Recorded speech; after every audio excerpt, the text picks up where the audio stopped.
오늘 성경 말씀 요한복음 16장 16절에서 33절 말씀 보도록 하겠습니다. 한 절씩 교독하겠습니다.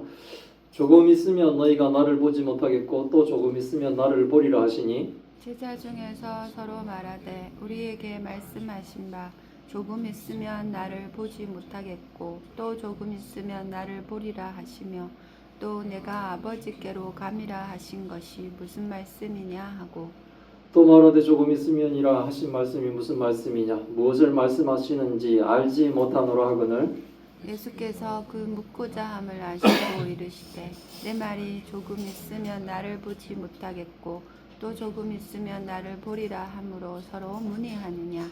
내가 진실로 진실로 너희에게 이르노니 너희는 곡하고 애통하겠으나 세상은 기뻐하리라. 너희는 근심하겠으나 너희 근심이 도리어 기쁨이 되리라. 이 저자가 해산하게 되면 그때가 이르렀으므로 근심하나 아기를 낳으면 세상에 사람 난 기쁨으로 말미암아 그 고통을 다시 기억하지 아니하느니라. 지금 너희가 근심하나 내가 다시 너희를 보리니 너희 마음이 기쁠 것이요 너희 기쁨을 빼앗을 자가 없으리라. 그날에는 너희가 아무것도 내게 묻지 아니하리라. 내가 진실로 진실로 너희에게 이르노니 너희가 무엇이든지 아버지께 구하는 것을 내 이름으로 주시리라. 지금까지는 너희가 내 이름으로 아무것도 구하지 아니하였으나 구하라 그리하면 받으리니 너희 기쁨이 충만하리라. 이것을 비유로 너희에게 일렀거니와 때가 이르면 다시는 비유로 너희에게 이르지 않고 아버지에 대한 것을 밝히 이르리라. 그날에 너희가 내 이름으로 구할 것이요 내가 너희를 위하여 아버지께 구하겠다 하는 말이 아니니 이는 너희가 나를 사랑하고 또 내가 하나님께로부터 온 줄 믿었으므로 아버지께서 친히 너희를 사랑하심이라. 내가 아버지에게서 나와 세상에 왔고 다시 세상을 떠나 아버지께로 가노라 하시니 제자들이 말하되 지금은 밝히 말씀하시고 아무 비유로도 하지 아니하시니 우리가 지금에야 주께서 모든 것을 아시고 또 사람의 물음을 기다리시지 않는 줄 아나이다. 이로써 하나님께로부터 나오심을 우리가 믿사옵나이다. 예수께서 대답하시되 이제는 너희가 믿느냐. 보라 너희가 다 각각 제 곳으로 흩어지고 나를 혼자 둘 때가 오나니 벌써 왔도다. 그러나 내가 혼자 있는 것이 아니라 아버지께서 나와 함께 계시느니라. 이것을 너희에게 이르는 것은 너희로 내 안에서 평안을 누리게 하려 함이라. 세상에서는 너희가 환난을 당하나 담대하라. 내가 세상을 이기었노라. 아멘. 예, 십자가의 눈물에서 부활의 기쁨으로 오라는 제목으로 말씀을 나누려고 합니다. 예수님은 제자들에게 자신이 떠나셔야 하는 이유와 또 떠나신 이후에 벌어질 박해에 대해 말씀을 해주십니다. 주님을 구원자로 믿었다는 것만으로도 박해를 당하고 심지어는 목숨까지 위협당하는 일이 벌어질 것이라는 말씀입니다. 그러나 또한 성령 하나님을 보내주실 것을 약속하셨습니다. 예수님은 우리와 늘 함께 하시겠다는 말씀을 지키시기 위해 우리와 함께 계시는 방식을 성령 하나님으로 바꾸신 것입니다. 예수님은 말씀하십니다. 조금 있으면 너희가 나를 보지 못하고 또 조금 있으면 나를 보리라 하십니다. 조금 있음이라는 표현하는 이 단어의 시간은 아주 짧은 시간을 얘기합니다. 예수님이 말씀하신 이 조금은 십자가의 죽음에서 죽음과 또 무덤에 머무시는 시간을 얘기합니다. 제자들의 눈에는 영원처럼 느껴질 그 고통이었지만 하나님의 구원 역사 안에서는 잠깐의 과정에 불과한 겁니다. 그리고 예수님의 부활 승천 후 우리가 직접 예수님을 보지는 못하지만 성령 하나님을 통해 우리는 말씀으로 예수님을 볼 수 있게 되는 겁니다. 그런데 제자들은 이 말씀을 이해하지 못합니다. 조금 있으면 예수님을 보지 못하고 또 조금 있으면 예수님을 보고 또 예수님이 아버지께로 가신다는 것을 전혀 이해를 하지 못하고 있는 것입니다. 제자들이 이 말씀을 이해 못하는 이유는 그들이 아직은 십자가 없는 영광만을 기대했기 때문에 그렇습니다. 인간은 고난을 해석하지 못할 때 하나님을 오해하게 되죠. 그러나 예수님은 고난조차도 하나님의 계획 속에 있음을 분명히 하고 있습니다. 우리가 인생을 살아갈 때 우리는 고난을 겪을 수 있습니다. 여러 가지 상황이 일어나는 가운데 즐거움과 기쁨도 있지만 또한 이해할 수 없는 고난을 겪을 때가 있다는 겁니다. 그러나 그때 성도가 알아야 될 것은 이것도 모두 하나님의 계획 안에 있음을 우리는 알고 믿으며 하나님의 선한 인도하심을 기대하며 평강을 누릴 수 있어야 한다는 겁니다. 고난 가운데 평강을 누리는 것은 참으로 힘든 일입니다. 그러나 하나님을 믿음으로 그 기적 같은 일이 우리에게 일어날 수 있다는 거죠. 하나님을 믿지 않는다면 우리는 그 고난에 갇혀서 더 이상 소망을 꿈꿀 수가 없죠.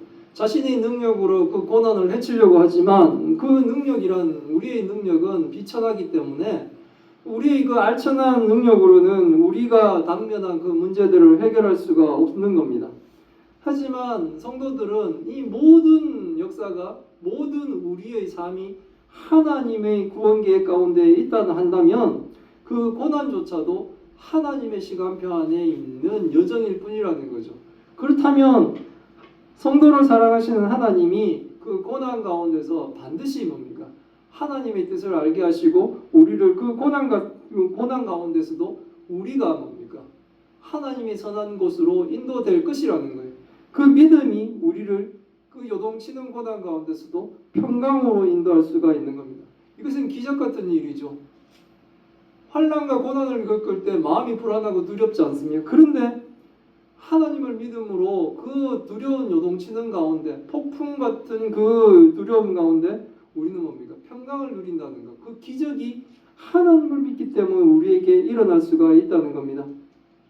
예수님은 제자들이 예수님이 말씀하신 이 조금 있으면 나를 보지 못하겠고 또 조금 있으면 나를 보리라 하신 말씀을 서로 물으면서 제자들끼리 서로 이해를 못하고 있으니까 제자들에게 다시 말씀을 합니다. 제자들이 곡하고 애통하겠지만 예수님의 십자가 죽음은 세상이 기뻐해야 할 죄의 문제가 해결되는 일이라는 겁니다. 예수님의 죽음으로 그 죽음이 십자가의 죽음은 근심이 되지만 사실은 뭡니까? 인류 구원의 기쁜 일이 된다는 겁니다. 예수님은 제자들이 이해하기 쉽게 여자의 해산을 비유로 듭니다. 여자가 해산할 때가 되면 근심을 하게 되죠. 점점 뭡니까? 이 산달이 다가오고 하면은 두려워합니다. 그리고 또 해산할 때는 극심한 고통을 겪게 되죠. 하지만 아이가 태어나면 그 태어난 아이로 인한 기쁨으로 말미암아 해산의 고통을 잊어버리고 또 어떤 산모는 둘째도 낳아야 되겠다고 다음 아이도 낳고 싶어 한다는 겁니다. 해산의 고통은 생명을 낳는 고통이었다는 거죠. 이 고통은 무의미한 고통이 아니라 기쁨을 만들어내는 고통이었다는 겁니다. 십자가 역시 그렇다는 겁니다. 예수님의 죽음은 패배처럼 보이나 사실은 구원의 탄생이었고 승리의 십자가라는 겁니다. 세상은 사람들에게 기쁨도 줄 수 있지만 또 동시에 뭡니까? 뺏어가기도 하는 거죠. 그러나 주님의 십자가의 죽음과 부활을 통해 오는 성도의 기쁨은 아무도 뺏어갈 수 없는 영원한 것이고 그 누구도 뺏을 수 없는 기쁨이라는 것입니다. 죽음은 누구에게나 슬픔으로 다가올 수밖에 없습니다. 그러나 부활하신 예수님과의 만남은 우리를 기쁨과 환희로 인도해 준다는 겁니다.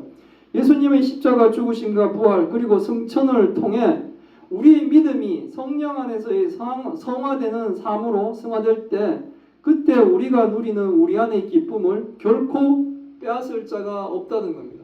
사탄은 우리로 하여금 그 기쁨을 무너뜨리려고 하지만 성령 하나님을 통해 예수 그리스도를 믿어 구원받은 성도로 하나님의 성도 되는 그 기쁨을 그 누구도 빼앗을 수가 없기 때문에 어떨 때는 뭡니까? 세상 권력에 핍박받아 감옥에 갇히는 사람들도 그 감옥 안에서도 하나님이 주시는 평강을 누릴 수가 있다는 거예요. 목숨의 위협을 받아도 하나님이 주시는 그 평강으로 승리할 수가 있다는 겁니다. 죽음과 상실로 곡하고 애통하는 가운데 받았던 은혜가 이제 기쁨의 원천이 되었다는 겁니다. 예수님께서는 성령으로 말미암아 지금도 우리 안에 임재해 계십니다. 우리가 받은 이 놀라운 기쁨을 결코 빼앗기지 않는 것은 우리의 삶에 어떤 슬픔이나 고통이 없다는 것이 아니에요. 우리의 삶을 살아가는 동안에 슬픔과 고통과 환난은 있을 수가 있습니다. 예수 그리스도께서 죽음과 부활 가운데 모든 슬픔과 고통을 이겨내셨고 그 예수님께서 지금도 우리와 함께 하시기 때문에 우리는 그 고난 가운데서도 주님을 믿으며 기뻐할 수가 있다는 거예요. 이건 아주 기적 같은 일이죠. 어찌 슬픈 일이 있는데 기뻐할 수 있느냐는 거죠. 이거는 뭡니까?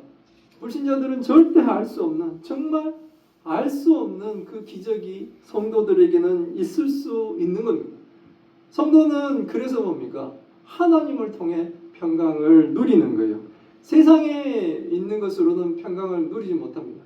돈이 우리에게 평강을 줄 것 같지만 많은 부자들이 근심이 없을까요? 우리와 같은 뭡니까? 여러 가지 근심이 그들에게도 또 다른 무게로 다가올 수밖에 없는 거예요. 하지만 뭡니까? 성도는 고난 가운데 평강을 누리는 하나님의 권세를 부여받았다는 겁니다. 그게 바로 특권인 거예요. 그날에는 너희가 아무에게도 묻지 아니하리. 그날은 부활 이후 성령이 임하신 교회의 시대를 가리킵니다. 이제 제자들은 더 이상 예수께 직접 질문하는 존재가 아니라 하나님께 직접 나아가는 자가 되었습니다. 예수 이름으로 기도를 한다는 것은 예수님의 인격, 공로, 대속의 능력 위에 서서 하나님께 나아갈 수 있다는 의미입니다. 하나님께서 기도를 들으시는 이유는 우리의 자격이 아니라 예수님의 자격 때문에 우리의 기도를 들어주시는 거예요. 그래서 우리는 예수님의 자격을 덧입고 우리는 하나님께 기도할 수가 있는 겁니다. 지금까지는 예수님 이름으로 아무것도 구하지 않았지만 이제부터는 뭡니까? 예수님 이름으로 무엇이든지 구하라는 겁니다. 그러면 받을 것이라는 거예요. 그래서 기쁨이 충만할 것이라고 주님이 약속해 주셨습니다. 이렇게 말씀하시는데도 기도하지 않고 이렇게 말씀하시는데도 예수님 이름으로 기도하지 않는 것은 어리석은 겁니다. 우리가 기도하면 주신다고 말씀. 예수님 이름으로 기도하면 지금까지는 너희가 그렇게 하지 않았지만 이제부터는 예수님 이름으로 무엇이든지 구하는 것은 무엇이든지 아버지께 구하는 것은 내 이름으로 주실 것이다 라고 약속을 했는데도 불구하고 기도하지 않는다는 것은 오히려 어리석은 자가 되는 거죠. 그래서 뭡니까? 구하는 것을 받고 싶으면 예수님의 이름으로 기도를 하시기 바랍니다. 그러면 받을 것이고 기쁨이 충만할 것이다 라고 주님이 약속을 하셨습니다. 그러니 우리는 모두 기도하는 성도가 되시길 바랍니다. 아멘. 주님의 이름으로 기도하여 응답을 받으시고 충만한 기쁨을 누리시길 바랍니다. 이게 바로 기도 응답의 확신이에요. 기도를 하는 사람은 주님의 이름으로 기도하는 사람은 하나님이 응답해 주신다는 확신을 가지고 기도를 하는 겁니다. 기도하면서 자기가 다 의심해버리고 기도하면서 자기가 스스로 다 포기해버리면 그게 무슨 믿음입니까? 하지만 믿는 자는 내 공로로 하나님 앞에 나간 게 아니지 않습니까? 내가 잘 살아서 내가 훌륭해서 하나님이 내 기도를 들으는 게 아니지 않습니까? 하나님께 나가서 하나님께 기도할 수 있는 것은 오직 뭡니까? 예수님의 공로. 오직 예수님의 공로를 의지하여 하나님께 기도하는 겁니다. 그 완벽하신 예수님의 공로로 우리가 기도하니 하나님은 응답해 주시는 겁니다. 이게 바로 기도 응답의 확신인 거예요. 예수님께서는 다시 한번 예수님의 이름으로 구할 것을 말씀하십니다. 우리에게는 구속사역을 완성하시고 부활 승천하셔서 하나님 우편에 앉아 계신 예수님께 담대히 나아갈 수 있는 권리가 이제 주어진 겁니다. 그리고 이렇게 관계 변화가 된 이유를 예수님은 설명해 주십니다.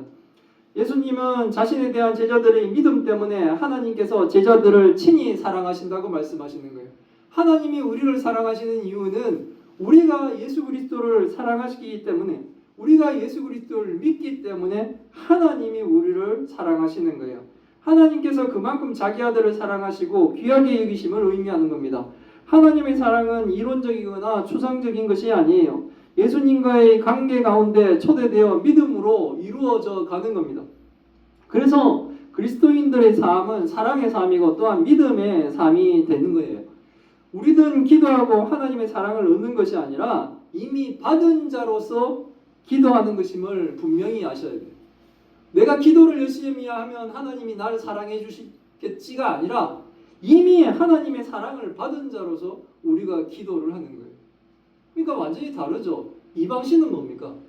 뭘 해야지만이 주겠다고 하지만 하나님은 우리에게 먼저 베풀어 주시고 우리가 하도록 하시는 거예요. 그 할 수 있는 자격을 우리는 이미 얻었어요. 예수 그리스도를 믿는다는 것으로. 그러니까 뭡니까? 내가 뭔가를 열심히 하고 내가 열심히 기도해갖고 하나님의 사랑을 받아야지가 아니라 우리는 하나님의 사랑을 받은 자로서 열심히 기도하는 삶들을 사셔야 된다는 겁니다. 아멘. 아멘. 제자들은 이제 분명히 이해했는 것처럼 말해요. 이 사람들이 비유로 말씀하시지 않고 밝히 말씀하시니 제자들은 자신 있게 지금이야 알겠다라고 알게 되었고 이제는 믿는다라는 대답까지 합니다. 그러나 예수님께서 말씀하신 그때는 아직 이르지 않았습니다. 우리는 예수님이 잡혀서 십자가의 죽음을 당하실 때 다 도망가 버리고 예수님을 부인하고 나중에 막 하는 이 제자들의 나중 모습들을 우리는 알고 있기 때문에 지금 제자들이 이제는 내가 다 이해하고 이제는 믿는다라고 하는 이 제자들의 말을 지금 신뢰할 수가 없는 겁니다. 그럼에도 불구하고 이때 제자들은 어렴풋이 무언가는 깨달았다고 믿었을 겁니다. 제자들이 이런 대답에 예수님은 이제는 너희가 믿느냐라고 말씀하시죠. 하지만 때늦은 믿음과 작은 믿음에 대한 안타까움의 표현이 이제는 너희가 믿나? 이제까지는 잘 못 믿다가 이제는 좀 믿겠냐? 라고 물으시는 데에는 그 안타까움의 표현이 좀 들어있습니다. 이것은 마치 하나님께서 아담의 범죄 때문에 아담에게 네가 어디 있느냐? 라고 물으실 때와 비슷한 거예요. 아담이 어디 있는지 몰라서 찾으시기 위해서 물으시는 것이 아니라 하나님은 아담에게 자기 성찰의 순간을 주시기 위함입니다. 마찬가지로 예수님께서 제자들에게 너희가 정말로 믿느냐라고 물으시는 것은 예수님의 마음의 안타까움으로 가득 차 있는 거예요. 이 질문을 하나님이 우리에게 지금 하실 수도 있어. 네가 진짜 믿느냐? 정말 네가 환난과 고난 가운데 있을 때 하나님을 믿고 의지하느냐? 아니면 다른 것을 의지하느냐? 라는 질문을 하나님은 하고 계신 거예요. 정말 우리는 연약한 믿음을 가지고 있죠. 내가 뭔가 좀 믿는 것처럼 하지만 너무나 참 일천한 믿음을 가지고 주 앞에 나옵니다. 하지만 우리의 그 연약한 믿음도 주께서는 불쌍히 여기시고 긍휼히 여기셔서 주의 이름으로 기도할 때 우리의 기도에 응답해 주시겠다고 약속을 하고 있는 겁니다. 보라, 너희가 이 상황이 이렇게 벌어질 거죠. 예수님은 제자들이 곧 예수님을 홀로 두고 각각 제 곳으로 떠날 것을 알고 계세요. 그러나 예수님은 제자들이 떠난다고 해서 혼자 계시는 것이 아니었습니다. 아버지께서 예수님과 함께 계시며 하나님은 예수님을 결코 혼자 내버려 두지 않으셨습니다.